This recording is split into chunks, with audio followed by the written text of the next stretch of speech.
Hello and welcome, you cozy couch potatoes. Hello and welcome, my cozy couch potatoes. This is Spicer Studios, the cozy couch, and we are continuing with the People of Sparks, chapter 14.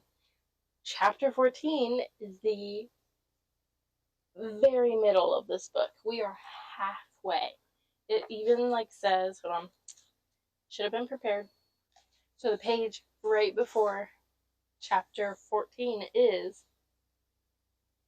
part 2, Travelers and Warriors. Part 2. I was so excited. Okay, shoot, what was chapter 13? Chapter 13 ended. Chapter 13 was about Lina learning about the city and then making her plan. It was called Taking Action. Uh, Tick got Doon on board with whatever he's planning to do. Tick is upset that they have a storehouse full of food and, winter's coming. You need food for winter. Um, Lina got in the truck and left with Casper. So let's dive in to part 2, Travelers and Warriors, chapter 14, What Torren Did. All day, after Casper and Maddie left, Mrs. Murdo wondered where Lina was. Had the doctor sent her on an errand? She asked, but the answer was no. Did Torren know where she was? He said he didn't know and he didn't care. Thinking maybe Lina had gone to the Pioneer Hotel to see Doon, Mrs. Murdo walked down there. But no one had seen her. By evening, when Lina was still missing, Mrs. Murdo was very worried. She found the note in her book that night. She frowned as she read it. This didn't seem like a good idea to her. It was one of Lina's rash, impulsive acts, and probably it was dangerous. Mrs. Murdo went downstairs, knocked on the doctor's door, and showed her the note. Can we send someone after them? She said, to bring her back? But the doctor shook her head. They're a whole day ahead, she said. No one could catch up. Even if you could find someone willing to go. So Mrs. Murdo went back to bed and tried to sleep. She told herself that Lina had survived many dangers before, but still she lay awake, worrying most of the night. In the morning at breakfast, Torren asked where Lina was, and Mrs. Murdo told him. He jumped up from his chair. He threw down his piece of bread, which bounced on the table. She went with them? He cried. She went with Casper? Calm down, said Dr. Hester. No! Yelled Torren. I won't calm down. I hate her. I hate all you cave people. Why did you have to come here and ruin everything? With a furious swipe of his hand, he knocked over Mrs. Murdo's cup of tea. He kicked backward at his chair, which fell over, and he ran out of the room. Through the window, Mrs. Murdo saw him racing across the courtyard and out the gate. Jealous, said the doctor. He wants Casper all to himself. Heaven knows why. That boy craves attention, said Mrs. Murdo. I doubt that he cares who it comes from. I suppose you're right, said the doctor, looking at Mrs. Murdo with faint surprise. Torren sped down the river road, full of boiling rage. He was the one who should be sitting beside Casper. Not that fat Maddie, and not the stupid cave girl. He should be there, riding on the truck, going away to be a roamer. But she had snuck off and done it instead, and he hated her for it. It was the worst thing that had happened to him in his whole life. He ran a long way, his feet pounding the dusty road, his fists pumping back and forth, furious tears streaming down his face. When he stopped panting, he was way out in the tomato field, not far from the wind tower, where he had been the day the cave people came over the hill. He remembered how they had looked, like a swarm of horrible insects coming down toward the village. Now the cave people had settled in as if they were going to stay forever. They were eating food that should belong to Sparks people. They were wearing clothes that Sparks people had given them. They walked around in the streets of Sparks as if they belonged here. Torren wanted them gone. He stomped among the tomato plants, throwing punches at the air.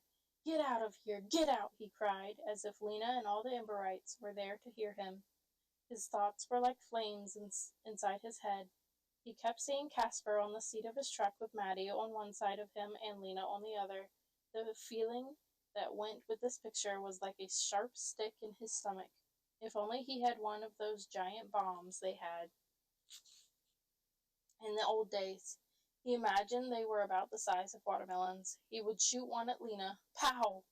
It would sail halfway to the city and drop right on Casper's truck and blow them all up. My goodness, Casper. Then he would shoot another one at the Pioneer Hotel. Blam! It would flatten the building and blow up every one of the cave people. He longed to throw that big bomb. He could almost feel it in his hands. Okay, Casper. He'd come out at the end of the row of plants now, where a small whitewashed storage shed stood at the edge of the field. Crates of tomatoes were stacked nearby, ready to be distributed. Without thinking, Torren grabbed a tomato from the nearest crate and hurled it against the wall of the shed. It splattered. Red water dripped down the white wall. It felt so good to do this that he did it again. In a fury, he snatched up one tomato after another. Wham, wham, wham! He flung them with all his might until the window of the shed splintered, and the wall was a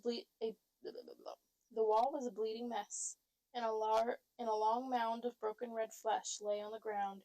He stopped and took a breath. What would the farmers think when they saw this? 2 whole crates of tomatoes smashed. They'd be angry. They wouldn't know he had done it, would they? No one had seen him, and that was when an idea floated into Torren's mind. A really excellent idea. He smiled, thinking about it. He threw one last tomato, aiming for the dark glass-toothed hole of the broken window.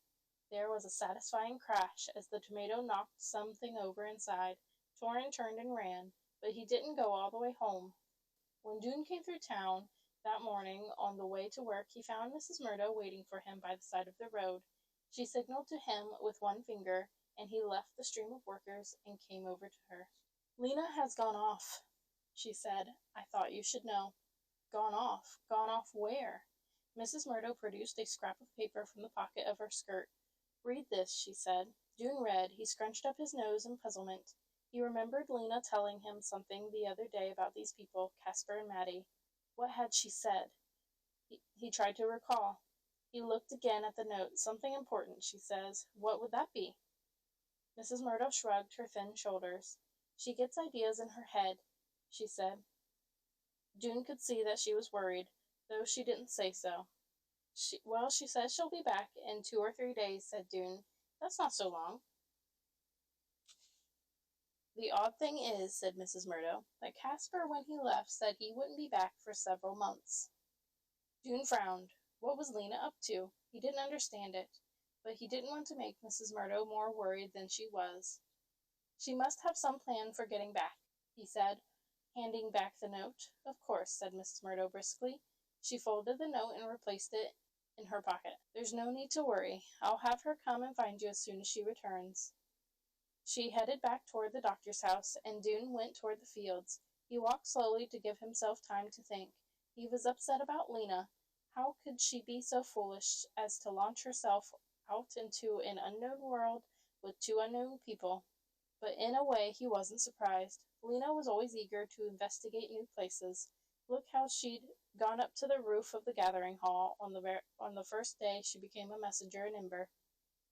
Look how eager she'd been to go down into the pipeworks. She probably just wanted to see what was outside of Sparks. As soon as she'd satisfied her curiosity, she'd be back. But Doon was upset about Lina for another reason too, and it didn't have to do with her safety. He was upset that she had gone exploring without him. All through the last days of Ember, they'd been partners. Now she had gone off on her own, leaving him here. He was annoyed, and he was hurt. He had to admit to himself that he hadn't been a very good friend to Lina lately. Maybe he'd hurt her feelings by paying so much attention to Tick. But still, it was Lina who was his partner in important things. If she had an urgent reason for hitching a ride with Casper, why hadn't she told him? Why hadn't she asked him to come along. He trudged toward the tomato field, head down, scuffing his shoes irritably in the dust. And so he didn't notice until he was right up to it that a commotion was going on by the storage shed.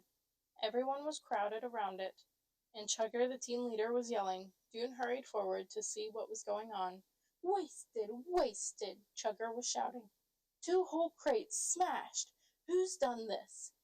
And the shed plastered with muck, and the window broken. He glared at the crowd of workers. Any of you know about this? He demanded. Anyone know what mad person did this? No one said a word. Doon stared with horror at the mess on the wall. It looked gory, as if it were smashed animals instead of just tomatoes. He could feel the rage of the person who had done it. I don't like this, Chugger said darkly. Nothing like this ever happened before you people arrived. I want it cleaned up right away. Walls washed, window fixed, mess cleared away. Get on it. Listen, said someone. Doon turned to see. It was Tick speaking. We didn't do this. Don't get all tough with us. Chugger whipped around. Who else would do it? Who else but one of you, always griping and grumbling? But we only just got here now. How could we have done it? Someone called out. Besides, we wouldn't, cried someone else. We would never waste food. More and more voices rose in protest. Doon added his too, saying, It wasn't us. It couldn't have been. But Chugger just stood and scowled at them. Finally he yelled, Quiet! Get to work! Just after that, Doon heard running footsteps behind him and turned to see Torren, racing across the field. He was shouting in his Ooh, I knew he was going to do this. He was shouting in his shrill, high voice as he came. I saw, he cried, waving his arms. Last night I was out here and I saw. He ran into the midst of the workers and stood panting, his little eyes wild. I heard a thump, thump, thump, so I snuck up to see, and I did see. Well then, is he going to say it's Doon? Well then, said Chugger, what did you see? I saw who threw the tomatoes. I saw who made that big mess and broke the window. He stood with his neck poked forward and his skinny arms held tight to his sides. His whole body was, or he's going to say it was Lina. She's not there to defend herself. His whole body was trembling with excitement. His eyes scanned the group of workers. Yeah, of course. It was him, he shrieked, pointing straight at Doon. It was him that did it. I saw him. Doon was so shocked he couldn't make a sound. He stood with his mouth open, staring at Torren. Around him, a few people spoke. He did not, said someone. He couldn't have. Anyway, he wouldn't. No, someone else said. He would never do that. But Chugger seized his arm and pulled him roughly aside. What do you have to say for yourself? Is this your doing? Doon shook his head. No, he said, no, that boy's lying. And why would he do that? Why would he take the trouble to come out here first thing in the morning to point to you and lie? I don't know, said Doon. Chugger released his arm with a push. I'll be keeping a special eye on you from now on, he said. But why, said Doon. I didn't do this. How do I know that, said Chugger. It's your word against his, and he's one of us. Not fair. I understand, but not fair. That is it for chapter 14, My Cozy Couch Potatoes. I hope you are as excited as I am to be halfway done with this book. Like I said in the beginning, this is my first time reading this, so I have no idea what's happening next. Like all the books that come after this, I don't know. I kind of knew what was happening in City of Ember because I had read that one. But everything else is new to me, and I'm super excited. Like, I'm so excited to learn about this city that Lina is going to, which leads to chapter 15, A Long Hot Ride.